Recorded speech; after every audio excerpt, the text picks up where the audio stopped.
انسانی تاریخ میں کچھ اعمال ایسے ہیں جو وقت، قوم، زبان اور سرحدوں سے ماورا نظر آتے ہیں۔ انہی میں سے ایک عمل ہے روزہ۔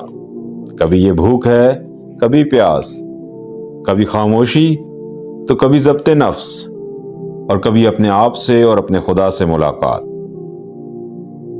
آج ہم ایک فکری اور روحانی سفر پر نکل رہے ہیں، جہاں ہم دیکھیں گے اسلام، ہندو مت، یہودیت اور عیسائیت روزے کو کیسے دیکھتے ہیں، کیوں رکھتے ہیں، اور اس کے ذریعے انسان کیا حاصل کرنا چاہتا ہے۔ اسلام میں روزہ محض ایک مذہبی رسم نہیں، یہ انسان کی اندرونی تعمیر نو کا مکمل نظام ہے۔ یہ ایسا نظام ہے جو انسان کے جسم، ذہن، نفس اور روح چاروں کو ایک ساتھ تربیت دیتا ہے۔ اسلام میں اسے صوم کہا جاتا ہے، جس کے لغوی معنی ہے رک جانا، صرف کھانے سے نہیں، خواہش سے، غصے سے، غرور سے اور گناہ سے۔ یہ عبادت اسلام کے 5 بنیادی ارکان میں شامل ہے، یعنی وہ ستون جن پر پورا دین کھڑا ہے۔ روزے کا حکم ہمیں براہ راست قرآن میں ملتا ہے۔ اے ایمان والو، تم پر روزہ فرض کیا گیا جیسے تم سے پہلے لوگوں پر فرض کیا گیا تھا، تاکہ تم تقوی اختیار کرو۔ یہاں روزے کا مقصد صاف بیان ہے، تقوی، یعنی ہر لمحہ یہ شعور کہ اللہ ہمیں دیکھ رہا ہے، اور اس حکم کی عملی تصویر ہمیں اپنے نبی حضرت محمد مصطفیٰ صلی اللہ علیہ وآلہ وسلم کی زندگی میں نظر آتی ہے، جہاں روزہ صرف بھوک نہیں بلکہ اخلاق کی بلندی بن جاتا ہے۔ ہر سال اسلامی قمری کیلنڈر کا ایک مہینہ رمضان عام وقت سے الگ ہو جاتا ہے۔ 29 یا 30 دن فجر کی پہلی روشنی سے مغرب کے سورج تک کوئی کھانا نہیں، کوئی پانی نہیں، حتیٰ کہ ایک قطرہ بھی نہیں۔ یہ وہ واحد مذہبی روزہ ہے جس میں پانی تک پر مکمل پابندی ہے، اور یہی اسے دنیا کے سخت ترین مگر منظم ترین روزوں میں شامل کرتا ہے۔ سائنس کہتی ہے مسلسل ضبط نفس دماغ کے ڈیسیژن میکنگ کے حصے کو مضبوط کرتا ہے۔ بھوک کے دوران سیلف کنٹرول مسلز بہتر کام کرتے ہیں، اور اسلام نے یہ تربیت پورے 1 مہینے تک روزانہ باقاعدگی سے سکھائی۔ یہ محض عبادت نہیں، یہ کریکٹر ٹریننگ بوٹ کیمپ ہے۔ جب دن بھوک کا امتحان لیتے ہیں تو راتیں روح کا انعام بن جاتی ہیں۔ طویل تراویح، قرآن کی مکمل تلاوت، اور ایک رات جس کے بارے میں کہا گیا ہے یہ رات ہزاروں مہینوں سے بہتر ہے۔ یہ وہ رات ہے جہاں ایک سجدہ پوری زندگی کا رخ بدل سکتا ہے۔ رمضان میں زکوٰۃ واجب ہو جاتی ہے، صدقہ عام ہو جاتا ہے۔ دنیا میں ہر سال 2 ارب سے زائد مسلمان مختلف ملکوں، مختلف موسموں، مختلف اوقات میں ایک ہی اصول پر، ایک ہی ضبط کے ساتھ روزہ رکھتے ہیں۔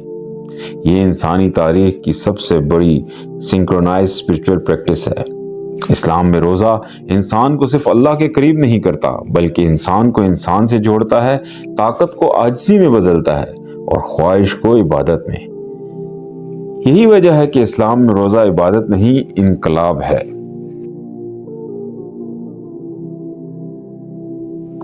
اور اب آتے ہیں ہندو مت کی طرف۔ ہندو مت میں روزہ ایک راستہ نہیں، ایک کائنات ہے۔ یہاں روزہ کسی ایک قانون میں قید نہیں، بلکہ عقیدے، کہانی، دیوتا اور ذاتی نیت کے ساتھ ڈھلتا رہتا ہے۔ اسی لیے ہندو مت میں روزہ ایک نہیں بلکہ سینکڑوں شکلوں میں نظر آتا ہے۔ ہندو مت میں روزے کو ورت یا اپواس کہا جاتا ہے، جس کا معنی ہے خواہشات سے اوپر اٹھ جانا۔ اس کا ذکر ہمیں بھگوت گیتا اور ہزاروں سال پرانے ویداس میں ملتا ہے۔ یہ وہ متون ہیں جو دنیا کی قدیم ترین روحانی تحریروں میں شمار ہوتے ہیں۔ ویدک تہذیب میں روزہ مراقبہ، یوگ اور خاموشی کے ساتھ ملا کر کیا جاتا ہے، یعنی جسم اور ذہن دونوں کی تطہیر۔ ہندو مت میں روزہ ایک جیسا نہیں ہوتا، کبھی تو مکمل فاقہ، کبھی صرف پھل اور دودھ، کبھی نمک، اناج یا چاول سے پرہیز، اور کبھی صرف ایک وقت کا کھانا۔ یہ لچک کمزوری نہیں بلکہ اس بات کی علامت ہے کہ یہاں نیت کو عمل پر فوقیت دی جاتی ہے۔ ہندو روزے اکثر مخصوص دیوتاؤں سے منسلک ہوتے ہیں، اور ہر دیوتا ایک خاص انسانی کیفیت کی نمائندگی کرتا ہے۔ وشنو تحفظ، توازن اور نجات، شیوا فنا، خاموشی اور اندرونی تبدیلی، درگا طاقت، جدوجہد اور خیر کی فتح۔ یہاں روزہ خدا کو بدلنے کے لیے نہیں بلکہ خود کو بدلنے کے لیے رکھا جاتا ہے۔ ہندو فلسفے کے مطابق ہر عمل، کرم اپنا اثر چھوڑتا ہے۔ روزہ اس کرم کو صاف کرتا ہے، ہلکا کرتا ہے اور نئی سمت دیتا ہے۔ اس لیے بہت سے روزے کسی منت، شادی، اولاد، صحت یا مالی سکون کے لیے رکھے جاتے ہیں۔ یہاں روزہ روحانی بھی ہے اور عملی بھی۔ قدیم ہندو متون میں روزے کو حواس کی ری سیٹنگ کہا جاتا ہے۔ جدید سائنس آج کہتی ہے بار بار کھانے سے رکنا دماغ کی سینسری اوورلوڈ کم کرتا ہے اور فوکس بڑھاتا ہے۔ ہزاروں سال پہلے یہ بات عبادت کی زبان میں کہی جا چکی تھی۔ ہندو مت میں روزہ قانون نہیں، رشتہ ہے، حکم نہیں، عقیدت ہے، اور سزا نہیں، تزکیہ ہے۔ یہاں روزہ لچکدار ہے مگر نیت گہری اور عقیدہ مضبوط۔ اس تنوع میں ہندو مت کی روح چھپی ہے۔ یہودیت میں روزہ صرف بھوک نہیں، یادداشت ہے، صرف ندامت نہیں، ذمہ داری ہے۔ یہاں روزہ انسان کو خدا کے سامنے ہی نہیں بلکہ اپنی تاریخ کے سامنے بھی کھڑا کر دیتا ہے۔ یہودی روزے کی جڑ ہمیں توراہ میں ملتی ہے، وہ کتاب جو صرف مذہبی قانون نہیں بلکہ ایک پوری قوم کی یادداشت ہے۔ یہودیت میں روزہ اکثر اس لمحے پر رکھا جاتا ہے جہاں تاریخ نے زخم دیے ہوں یا انسان نے خود کو بھلا دیا ہو۔ یوم کپور، خاموشی کا دن، یہودیت کا سب سے مقدس اور سخت روزہ ہے۔ یوم کپور، یوم کفارہ، دن ہے جب پوری یہودی قوم تقریباً 25 گھنٹے کے لیے دنیا سے کٹ جاتی ہے۔ نہ کھانا، نہ پانی، نہ غسل، نہ خوشبو، نہ چمڑے کے جوتے، نہ جسمانی تعلق۔ یہ روزہ جسم کو کمزور اور ضمیر کو بیدار کرتا ہے۔ یوم کپور دنیا کے چند سخت ترین مذہبی روزوں میں شمار ہوتا ہے کیونکہ یہ مسلسل ہوتا ہے، رات اور دن دونوں شامل، اور اس میں صرف بھوک نہیں بلکہ آرام تک ترک کر دیا جاتا ہے۔ یہ جسمانی مشقت نہیں، یہ اخلاقی احتساب ہے۔ یہ روزہ کسی ایک فرد کا معاملہ نہیں، یہ جلاوطنی کی یاد ہے، عبادت گاہوں کی تباہی کی یاد ہے، اجتماعی غلطیوں کی یاد ہے۔ یہودیت میں یاد رکھنا عبادت ہے اور بھول جانا گناہ۔ دنیا کے مختلف حصوں میں لاکھوں یہودی ایک ہی دن، ایک ہی وقت، ایک ہی خاموشی میں روزہ رکھتے ہیں۔ یہ روزہ انسان کو اس کے ماضی سے جوڑتا ہے تاکہ وہ مستقبل میں خود کو نہ دہرائے۔ یہی وجہ ہے کہ یہودیت میں روزہ صرف عبادت نہیں، یاد کا محافظ ہے۔ عیسائیت میں روزہ بھوک کا نام نہیں، ٹھہراؤ ہے۔ یہ شور سے دور انسان کو اس کی اپنی آواز سناتا ہے۔ یہاں روزہ جسم کو نہیں بلکہ دل کو نرم کرنے کے لیے رکھا جاتا ہے۔ عیسائیت میں روزے کی جڑیں ہمیں بائبل میں ملتی ہیں اور اس کی کامل مثال جیسس کرسٹ یعنی حضرت عیسیٰ علیہ السلام کی زندگی ہے۔ حضرت عیسیٰ علیہ السلام نے تبلیغ کے آغاز سے پہلے بیابان میں 40 دن اور 40 راتیں روزہ رکھا۔ نہ یہ فرار تھا، نہ آزمائش سے بچنا، بلکہ خود کو خدا کی مرضی کے لیے تیار کرنا تھا۔ عیسائی کیلنڈر میں ایسٹر سے پہلے لینٹ کے 40 دن آتے ہیں۔ یہ دن خوشیوں کو کم اور سوچ کو گہرا کر دیتے ہیں۔ یہ مکمل فاقہ نہیں بلکہ ایک علامتی ضبط ہے۔ گوشت سے پرہیز، لذتوں سے کنٹرول اور غیر ضروری خواہشات کو ترک کر دینا۔ عیسائیت میں روزہ اکثر کسی چیز کو چھوڑنے کی صورت میں ہوتا ہے، خوراک، عادت، سوشل آسائش یا ذاتی آرام۔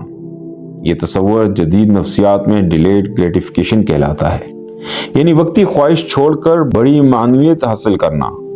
یہ تعلیم صدیوں پہلے روحانی زبان میں دی جا چکی تھی۔ لینٹ کے دن حضرت عیسیٰ علیہ السلام کے دکھ، قربانی اور صلیب کو یاد کرنے کے دن ہے۔ یہ روزہ انسان کو عاجزی سکھاتا ہے، دکھ کو سمجھنا سکھاتا ہے اور دوسروں کے درد کے لیے دل کھولتا ہے۔ یہاں عبادت آواز میں نہیں بلکہ خاموشی میں ہوتی ہے۔ عیسائیت میں روزے کی شدت فرقوں کے لحاظ سے بدلتی ہے۔ کیتھولک علامتی اور منظم، آرتھوڈاکس زیادہ سخت طویل پرہیز، پروٹسٹنٹ ذاتی انتخاب پر مبنی، لیکن مقصد سب کا ایک ہے، روحانی تجدید۔ دنیا کے مختلف حصوں میں کروڑوں عیسائی ایک ہی عرصے میں خود کو کم اور خدا کو زیادہ اہم بنا دیتے ہیں۔ عیسائیت میں روزہ سزا نہیں، مقابلہ نہیں بلکہ تیاری ہے۔ یہ انسان کو صلیب سے پہلے اندر سے توڑتا ہے تاکہ وہ محبت کے قابل بن سکے۔ اسی لیے عیسائیت میں روزہ بھوک نہیں، قربانی کی زبان ہے۔ چاروں مذاہب تاریخ، جغرافیہ اور زبان میں مختلف ہیں، مگر جب بات روزے کی آتی ہے تو پیغام حیرت انگیز طور پر ایک ہو جاتا ہے۔ ہر روایت کہتی ہے خود پر قابو سیکھو، دل کو پاک کرو، غلطیوں کا اعتراف کرو اور خدا کے قریب آؤ۔ یہ فرق نہیں ہے کہ بھوک کتنی ہے یا پانی رکا ہے یا نہیں، اصل فرق طریقے کا ہے، مقصد کا نہیں۔ جب انسان بھوک برداشت کرتا ہے تو وہ صرف کھانے سے نہیں رکتا، وہ اپنی انا سے رکتا ہے، اپنی جلد بازی سے رکتا ہے، اپنی خود غرضی سے رکتا ہے۔ بھوک انسان کو کمزور نہیں بناتی، بھوک سچ دکھاتی ہے۔ اسلام میں روزہ ایک منظم لازمی فریضہ ہے، جہاں نظم و ضبط پورے معاشرے کو بدل دیتا ہے۔ ہندو مت میں روزہ عقیدت کا رنگا رنگ اظہار ہے، جہاں نیت ہر شکل کو مقدس بنا دیتی ہے۔ یہودیت میں روزہ یاد اور کفارہ ہے، جہاں ماضی ضمیر کو جگاتا ہے، اور عیسائیت میں روزہ خاموش روحانی تیاری ہے، جہاں قربانی انسان کو محبت کے قابل بناتی ہے۔ آخر کار روزہ ہمیں یہ نہیں سکھاتا کہ ہم کیا چھوڑ سکتے ہیں، بلکہ یہ سکھاتا ہے کہ ہم کیا بن سکتے ہیں، اور یہی اصل عبادت ہے۔